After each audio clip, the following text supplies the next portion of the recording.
Okay, making a living off eBay is really easy. Now, I've had many people ask, how do I choose what I'm buying on eBay? How do I know what to buy? Basically, how do I make my selection? So I've been creating videos to show you basically the things I'm bidding on, the things I'm winning, the things I'm not winning, showing you what I'm willing to pay. You've got to make sure you don't get caught in the auction bidding bug, which I've done a few times. But yeah, today's video, I'm going to literally just talk to you about how to select the best you can off eBay. Now, it ain't easy making your choices on eBay. I don't know how many millions of items are on eBay at any one minute. And I can assure you there's a lot of people who are selling fakes. There's a lot of people who are mis-selling things unintentionally. There's a lot of misdescribed things. Yeah, there's just a whole host. Now, you've obviously got to worry about postage and packaging and getting your items in one piece as well. So you've got to make sure you can trust the sellers. And if you're buying from overseas, remember you may have customs duty charges as well, import charges. And if you buy things that shouldn't be shipped, like ivories and things like that, tortoiseshell, then the likelihood is, or weapons, that it could be destroyed at the customs and borders. So how do I decide what I'm going to put a bid on? The first thing I look at is rarity, without a shadow of a doubt. Let me give you an example. Della Robbia. It is a British art pottery that operated from 1896 through to 1912. Something like that. 16 years, 15, 16 years of operation. That is it. So the amount of pieces put out by that factory are so small, if you get a piece, you're in the hundreds of pounds. So I'd look for that. Or Swansea and Nangaru porcelain. Again, such a small thing. The Nangaru porcelain, just down the road from myself here, only operated for a certain amount of time because how can I explain this? They lost so much of their production. They lost over 50% of every firing went in trash because they just couldn't sustain the shape of the soft paste porcelain that the company went under. They had more going in the bin than they had for sale. And they didn't last that long. So you're talking Nangaru porcelains, things like that's rare. Other things that could be rare, I'll try and go for 18th century. So 18th century Worcester, first period Worcester, things like that. I go for things that are handmade, not mass produced. If it's mass produced, it has to be seriously early or a seriously good factory or something like that. I will buy things like Waterford and St. Louis and Baccarat and things like that, providing they got the really good name behind them, so they were through the roof on price to begin with. Which again then means there's not that many of them out there, and if there is, they're still of such high quality that they're still going to be worth money. So they're the only times I'll buy mass produced, if I can help it, unless it's coming in. If it comes in at the car boot sale for £1 or £2, it really doesn't matter. But rarity is the key for everything, because it doesn't matter if you buy, let's say for argument's sake now, I buy a Swansea plate. The likelihood is, there are going to be others out there, but the likelihood is of more than 2 or 3 or 4 of that entire plate surviving in the world. That's about it. And I'm not saying there's not more pieces, but that particular pattern, maybe that particular shape, there may be half a dozen pieces in the world available. And if someone wants it, then they got 2 options. They can wait to find it themselves, or they can pay your price. That's what I like about rarity. You can ask your price and sit there until someone comes along and says, do you know what? It's only money. I want that. And that's the way I tend to work. I go for the rarest things I can find, and I put them on the website. But what I try to do as well is make sure they're rock solid. I really don't want anything to apologize for with the item. The minute you start saying, well, it is this, but it's got this, and this wrong with it, or I think it's this, but it's unmarked, you start putting doubts in people's heads, or you start questioning, well, do I really want it? I would rather pay more money for, let's say, a Swansea plate, I would rather buy a Swansea plate that is either 100% guaranteed in the book or stamped Swansea. If it's attributed to Swansea, then the buyer has to take my word for it. Now, bear in mind, the buyers don't know the sellers. It's just a website they'll stumble upon. Oh, I like that. Can I trust the buyer? Can I trust the seller? They don't know us. All they know is they're handing over hundreds and hundreds of pounds, and they don't know if they're getting their product. So I like things that are rock solid. If I can, bit of Worcester, I would rather it marked. Bit of Nagaro, I would rather it marked and pay more money. Chinese porcelain, okay, 99% of Chinese porcelain wasn't marked, and Chinese buyers understand that and accept it. So if you can, you got to buy the best, the rarest thing you can with your money. Damage is acceptable depending on the item. If you've got an item that's 200 or 300-year-old, like a little Kangxi porcelain bowl or something like that, and it's got a couple of chips around the rim, that's acceptable.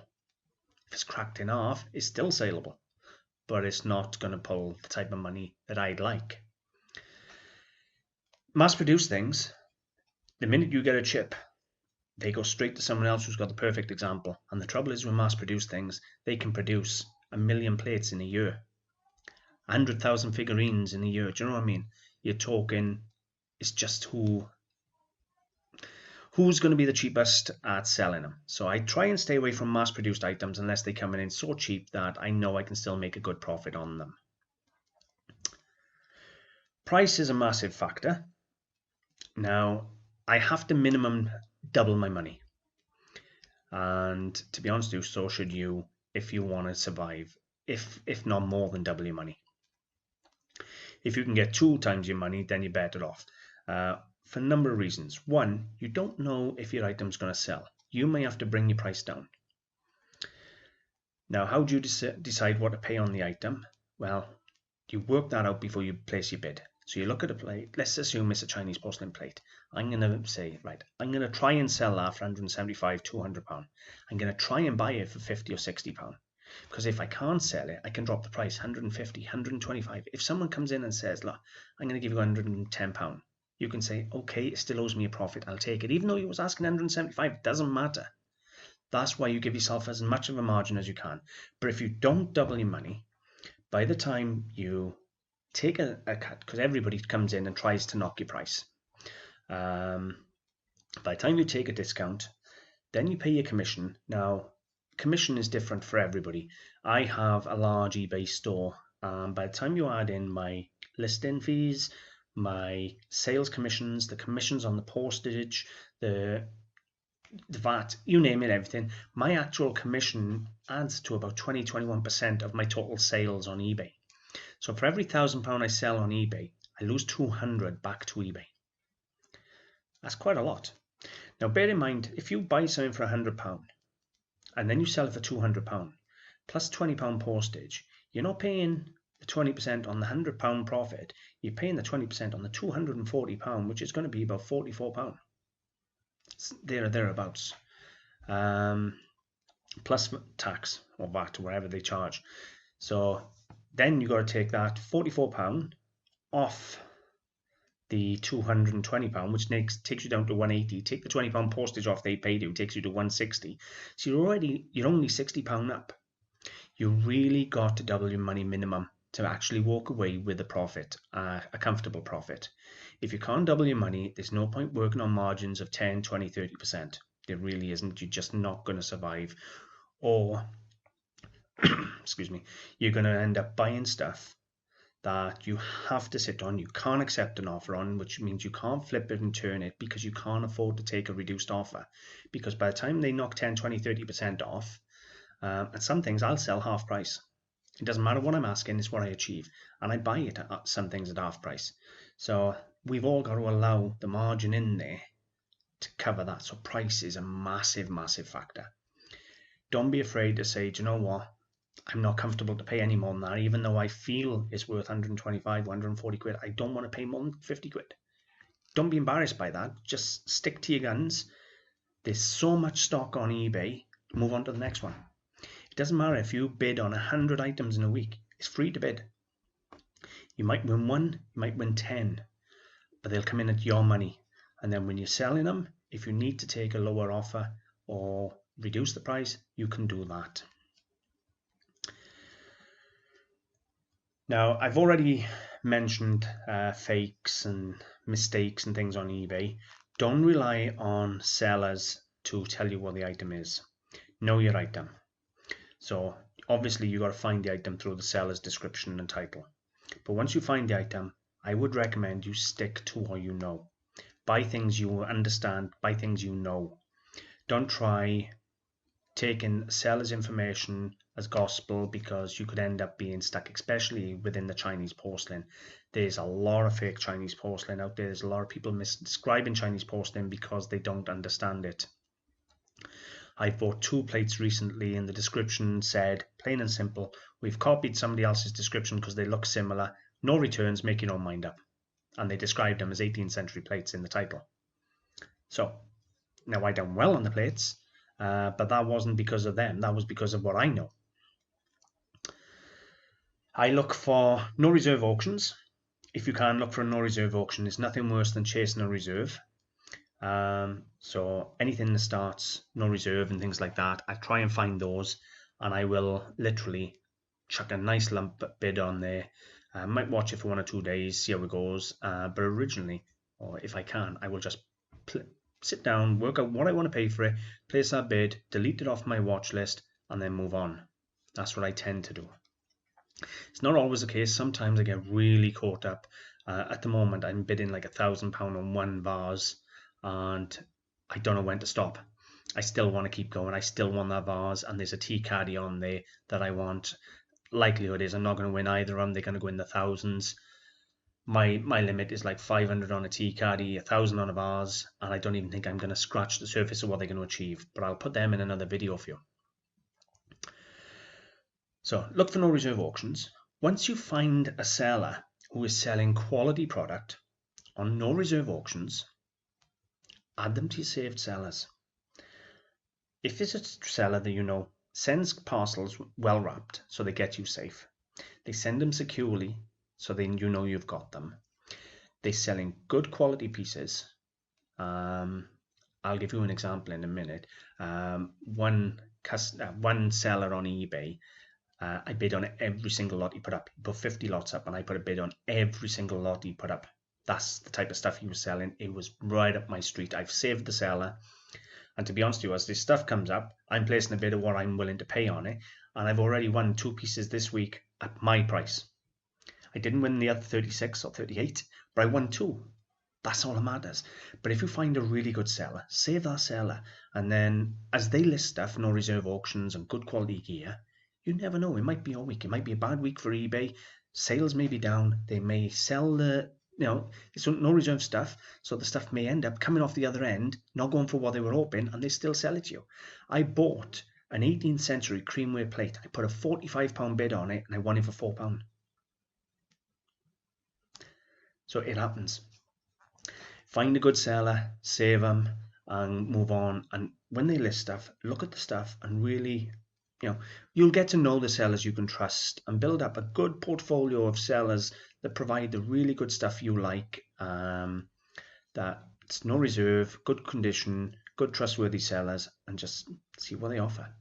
Because I tell you what, searching yourself is never as good as watching what 100 sellers put up, because you got their knowledge, and things will come in. You'll think, Christ, I never even thought to search that. I'm currently bidding on a solid silver and enamel tea caddy. I'm going to show you the 2 I'm bidding on now.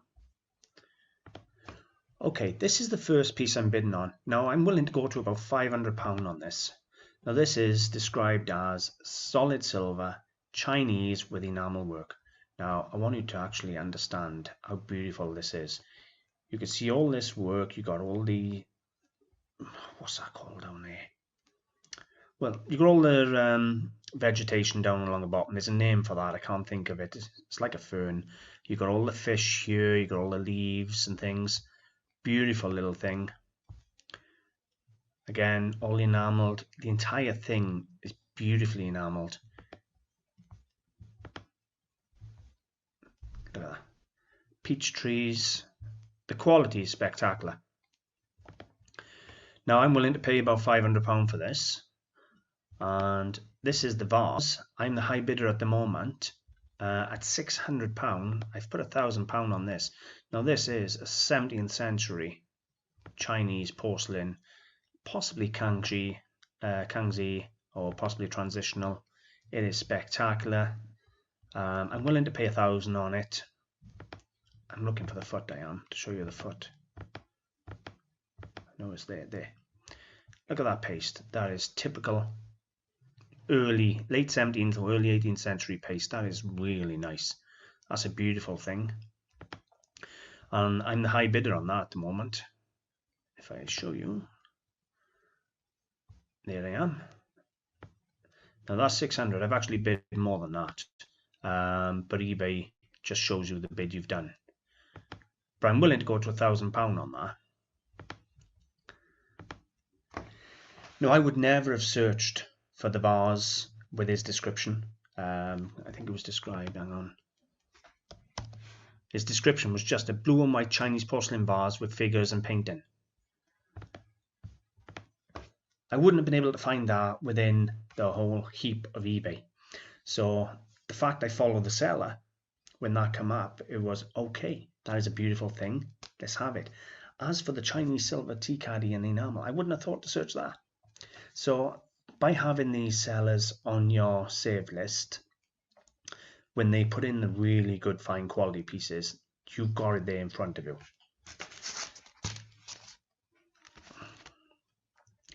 I see that vase retail £2,000 or £3,000, and I see the tea caddy around the same, in my opinion. A couple of £1,000 possibly on the tea caddy to sit on the website for someone to buy them. So there's two really nice items. Just as an example, price is really important. The rarity. Trust your seller.